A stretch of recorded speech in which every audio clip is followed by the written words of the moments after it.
Okay, so it's time for me to start my review on The Great Hunt, which is book 2 of the Wheel of Time series. So this is spoiler filled. This entire review is going to be spoilers. I already gave my spoiler free review in my wrap up, so you can check it out there. So in this book, the characters split up a lot. So I guess I'm just going to follow each section of characters. We start off all together, and there's this scene. I guess I'll just dive in here. Obviously, I've thought this review through. Here it is. There's this scene where Matt says, "I may be a fool, but I intend to be a live fool." Matt hesitated, looking sideways at Rand. "Look, I know you came along to help me, and I'm grateful. I really am. But you just are not the same anymore. You understand that, don't you?" He waited as if he expected an answer. None came. Finally, he vanished into the trees, back towards the camp. This scene really shocked me.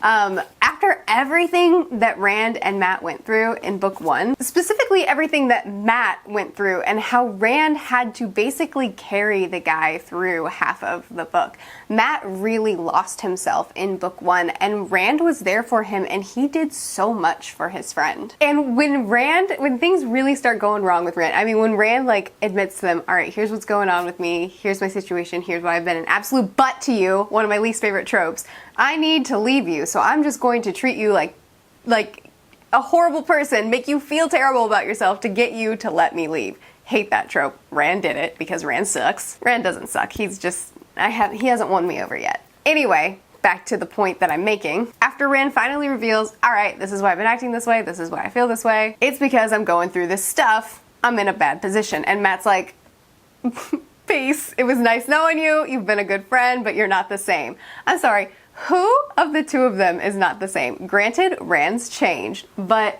who's not the same? Because I believe I just spent an entire book watching Matt slowly descend into a Smeagol.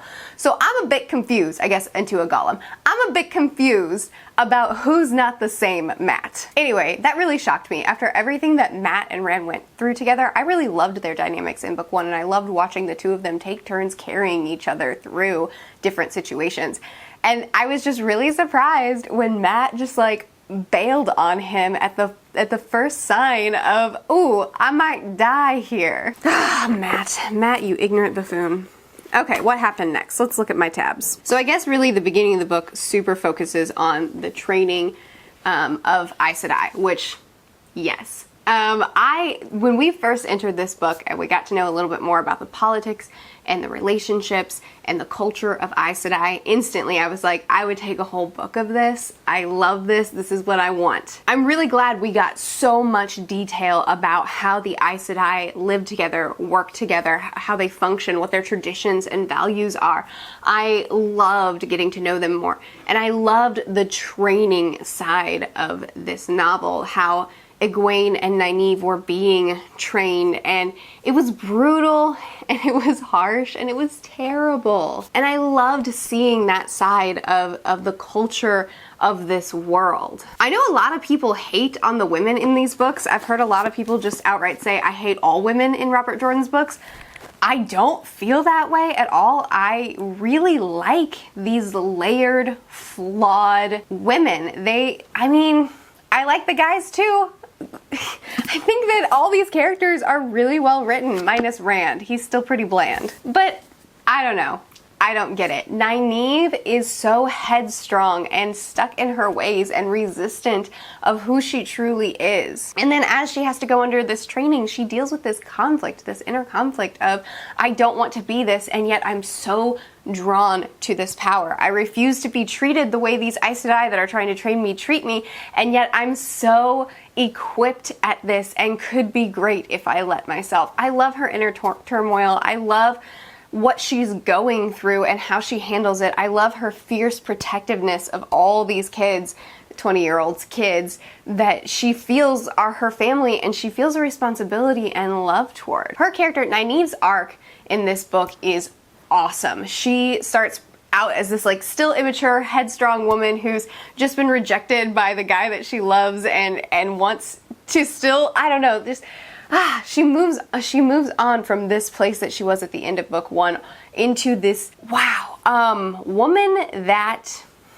is, I don't know, I don't think she's gonna go dark, but she's definitely got some darkness in her. The stuff that she's willing to do for these kids and for herself, she went pretty far at the end. And I liked it a lot. Not that I think it was unjustified. I mean, my golly, after everything that Egwene had just been through, can you blame Nynaeve for putting the collar around the other woman? I don't know, man. That was crazy. I'm getting a little bit ahead of myself, but that whole situation with, hang on, gotta look it up now. Here we go. Soldum, and Domain.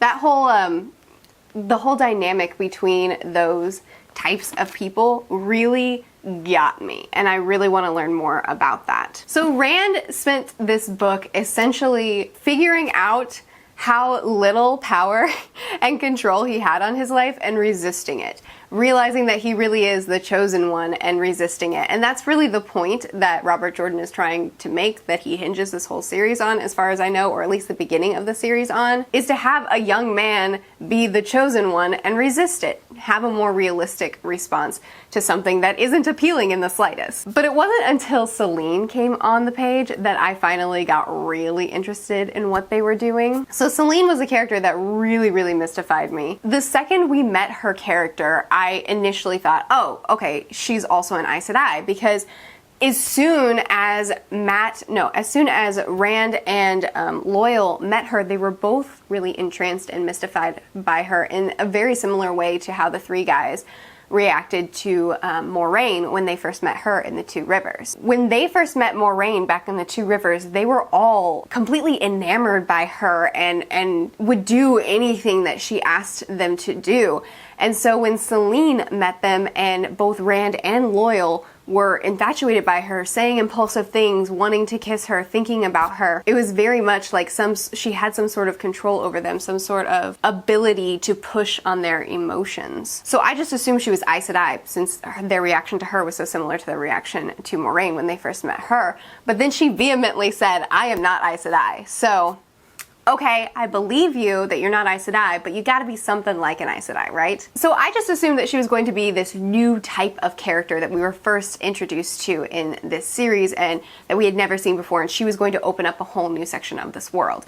But then, when we learned about the Soldum and Domain, sorry, I know I'm not even Domainy. I know I'm not even saying these things right, and I can't remember what they are. I keep having to look them up. But, you know, these things, the ones like the leash holders and the leash wearers, when I learned about those, I was like, oh, she's one of them. I just assumed she's either a Damani who has escaped, or she's a Solmain and she hates Aes Sedai that...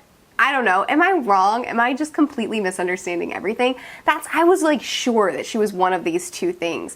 And then you've got that scene when she was acting really weird when they were going into a town, and she didn't want to go into the town, and she specifically told Rand, like, hey, let's go sleep under the stars instead. I can't find the scene. She was like, let's just keep sleeping under the stars instead. He's like, no, we need like lodging. And so she's in there and she starts acting really weird as soon as they're around a bunch of people, and then she leaves and writes him a letter and says, there's too many people around, I can't be here, I gots to go. That was weird. That was weird. What up with that, Selene? I was actually really frustrated with Selene's character throughout this story because I knew something was up with her from the very beginning, right? It's pretty obvious. She clearly has some sort of power over the guys. And she's clearly very mysterious. And I was just so irritated that it took so long to figure out what she was. And now that I know sort of what she is, I still don't really understand it. And I was frustrated how much she kept coming and going. She'd show up, manipulate Rand a little bit, convince him to use his one power. That was one thing that I was like, okay, she's clearly evil because one power. She convinced him to channel that one time, and like, we know that he can't channel, that'll push him into insanity, but she's like, you're a hero, you're powerful, you want power, use your channel in this situation, you have to do it. Like, she was constantly trying to push him in a direction that he didn't want to go. So I knew that she had to be a dark person, right? Like, no question. We don't think she's good. Nobody thinks she's good. But I was so frustrated that she kept leaving and she'd be gone for forever, and then she'd just show up and then start controlling Rand again, and then leave and then show up, and I was just like, tell me who you are. Stop popping in and popping out just in like random moments. And Rand, like, recognize that she has some sort of ability over you and that she's not cool. Realize it and stop just falling back into her ways. Also, that guy that I forgot the name of course, that Egwene was like infatuated with, her infatuation with him looked really similar to how Rand felt about Selene. And this is the part of the video where my lapel mic cut out. For whatever reason, my lapel mic is out of commission now. It is dead. So I lost the audio for the last like 10 minutes of that video. So let me recap and see if I can wrap this review up a little bit. I believe where I left off, I was talking about that guy that Egwene was really interested in. All I was saying is just that the way she reacted to him was really similar to how Rand was reacting to Selene when he first met her, and throughout the entirety of them knowing each other, just that really, she was just very infatuated with him. And the way she was thinking, she would just be very consumed by her thoughts about him and her interest in him.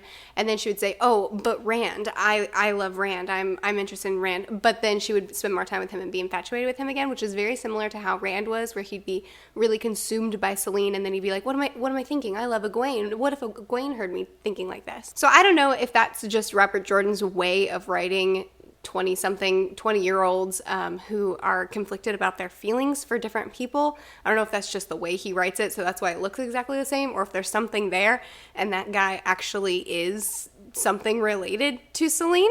Anyway, as far as I can remember, I'm pretty sure I finished everything that I had to say about the characters and their individual journeys. So now just overall, what I really loved, some of my favorite scenes. I loved everything to do with Egwene and Nynaeve in this book. I loved their training. I loved the nonsense that they got into. I really enjoyed getting to know Nynaeve's power a little bit more, how powerful she is, but that it's only triggered when she's really, really upset. She has such a short fuse, and so that's a really interesting dynamic for her, I think, that she kind of has to learn to control her power in order to suppress this power. And I also just find the dynamics of this power so interesting. The fact that she is so turned off and adverse to this power within her and doesn't want to use it, and at the same time she's also so drawn to it and wants more of it all the time. So I enjoyed pretty much everything to do with them.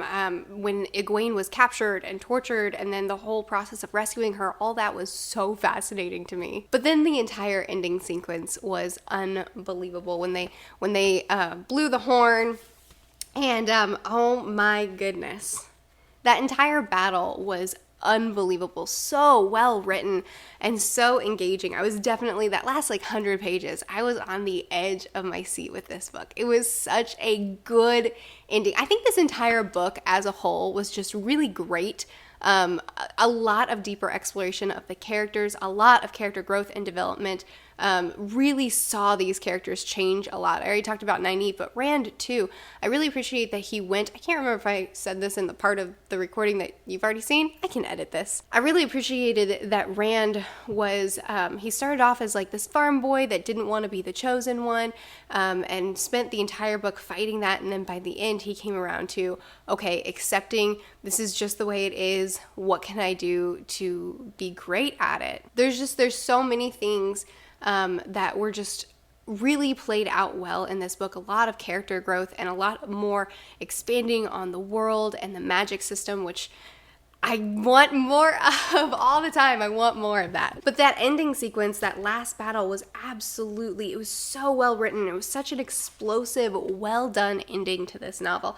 I really loved how, let's see if I can find it. They kept calling him Lews Therin. They kept, like when they were referring to him, this army that was called, when they were referring to him, they kept referring to him as his old self, I guess. As far as I understand this whole system, he's basically lived a bunch of different lives, and he is this thing, Tavilan, is that what it's called? The Dragon Reborn. He is this thing over and over again, and he keeps like being the thing that forces the wheel of time to move in the direction that it's supposed to move. It's so confusing to me. But he's lived a bunch of lives, and he's really Lews Therin, and he really is like this thread that is moving the wheel as it wills.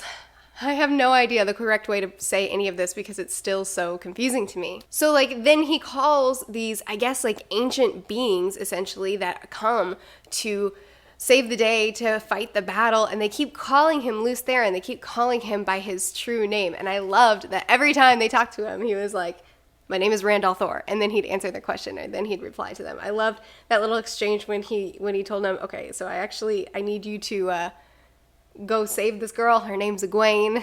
I need you to go rescue her. It's kind of complicated. And they were like, you always choose women who cause you trouble, Lews Therin. Love that. I just think that there was just really this story, like if I step back and I look at the plot as a whole and everything that happened as a whole, it was so well done. It was so interesting. I still, this is obviously a personal thing, but I still don't connect with Robert Jordan's pacing. I would still really like for his books to move a little bit faster. He definitely takes his time with things, and I know he even slows down in later books, so hopefully I'll get used to his pacing before he slows down. I also really don't connect with his pacing of revealing things. Robert Jordan, I really feel like he holds his cards close to his chest. He's clearly thought this world and this magic and everybody in this world, he's clearly thought it all out really, really well, but he just reveals it all so slowly, and he doesn't spell anything out for you. Robert Jordan won't ever tell you what's going on or who a person is or what they've become. He's very subtle with everything, and to an extent I like that, and to an extent I hate that, because there's so many things about, like, this world is so vast. I know it gets bigger,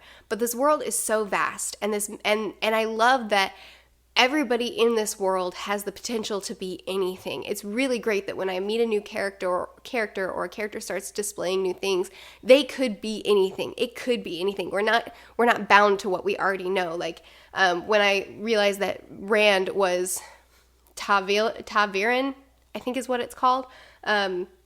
When I realized what he was, I just thought, oh, okay, so then all three guys are that, which they are to an extent, but they're all different. They're not all the Dragon Reborn. They're not all anything. Like, everybody in this world has potential to be anything because this world is so big. And I really love that. I love that every time I'm introduced to a new character, I expect them to be something new that I haven't experienced before. That's so cool. But even the part of the world that I have at the moment, I don't understand. And I think Robert Jordan just really takes his time to reveal things to the readers and to show things to the readers. And a lot of it too, I feel like I'm going to finish reading all 14 books and I'm going to look back and I'm still not going to understand so much. And it's stuff that I'm going to have to reread to really understand because it's hidden so subtly or because it's not explained really blatantly. And it's not necessarily a negative, it's just that I just wish Robert Jordan would, I don't know, just not play his cards so close to his chest. I wish he would actually explain things a little bit more, because even the parts of the world that I think I'm supposed to understand, I still don't fully understand. Selene is a good example of that. When the book ended, I was still really confused about what she was.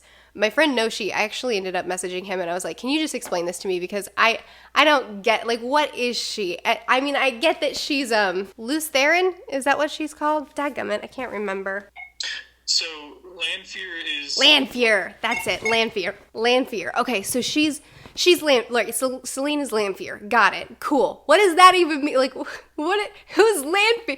I know that she's like, okay, so she's a dark friend. It's been confirmed that she's a bad guy. We kind of already knew that. She's been suspicious this entire time. But like, even that, I'm 2 books in, and so now Selene has been revealed to be Lanfear, and we know that that's dark, and we know that she's bad. She's a bad guy. That's obviously established. But it's like, I don't know, I've just been waiting this entire book to find out who Selene is, and then I find out she's this other person that also I don't know anything about. Maybe I just missed something still. But I feel like it's so easy to miss stuff in this book, and I think it's just because Robert Jordan just really doesn't lay anything out for you. You just have to really figure it out. And for that reason, I'm very, very grateful that I have several close friends that love these series and have read them multiple times through, because boy, there's a lot to unpack. So yeah, that's probably my biggest complaint, is that I don't connect with Robert Jordan's pacing, and I wish that he would reveal things a little bit faster and a little bit not even necessarily clearer. Yeah, clearer. I wish he would be a little bit more clear about things, but that's obviously a preference thing. I know a lot of people like digging things up and getting on Reddit forums and discussing and trying to see what everybody missed. And that's fun to an extent, but the amount required is a lot. Okay, some things that I'm really excited to see more of. We barely got any Perrin in this book, which is a bummer, because I think that he's the most interesting of the three, of the 3 guys, and I would really, really like more from him in the next book. I'm really excited to see where Matt goes. I have 2 predictions for Matt. He's either gonna die really soon because his character has up to this point been a useless lump. He's a sweet idiot, and he's either gonna die because what good is he, or he is going to have a really amazing character arc and go from being the stupid screw up to like this really powerful, incredible character that ends up really being a leader and someone that is phenomenal among them. He's one of those two things. I'm assuming he's not gonna die, but it wouldn't surprise me if he did. I see a lot of potential in Matt though, and especially since I still have no idea what he is. Like Perrin has this ability with the wolves. Rand is obviously the Dragon Reborn. Everybody is going in their different directions yet still staying together. Matt, no idea. He's the wild card. So I think he has potential to be something really, really cool. I'm just waiting for that. Lan, we barely got any of Lan in this book. What is that? You built up this amazing potential romance between Lan and Nynaeve in book 1. And then in book 2, it's like, you know, we'll talk about it maybe another time, but not this time. Why? I need more Lan in the next book. I need more Perrin and more Lan especially. And then I'd really love to see a great arc for Matt in the next one. I expect to see a pretty big arc with Egwene, especially with that like vision that Rand had where she was a queen. I don't really understand this, but I'm going to go ahead and assume that that means that Egwene's power is a lot stronger than we're led to believe up to this point. At this point, we kind of think that she doesn't have a lot of control and she doesn't have a lot of power in the source. Is that what it's called? But I'm going to go ahead and assume that something's going to be unlocked and she's going to end up being pretty powerful. Min is another character that I need more of. She was interesting in book 1, but book 2, she really shone, and I love her character. I will say that I did hear that somebody in this series marries 3 women. So I'm going to go ahead and assume that's Rand and that he marries Egwene, Min, and that other girl, Elaine, which, if that's what happens, sounds dumb, but whatever. We'll see. When it comes up organically, we'll see what I think about it. But those are my very scattered, muddled thoughts on The Great Hunt. I think this is a series that if I do ever go back and reread it after I've finished all 14, I'm gonna have to re-review them because, again, I feel like this is a series that you don't even get all of what it's worth until at least the second time around because I feel like there's just too much. It's too easy to miss really important things. But I am for sure moving on to book 3. I'm still really enjoying this series a lot. Let me know your thoughts if you have any. We can continue discussing this in the comments. I post videos every Monday, Thursday, and Saturday. I'll see you guys again soon. Bye.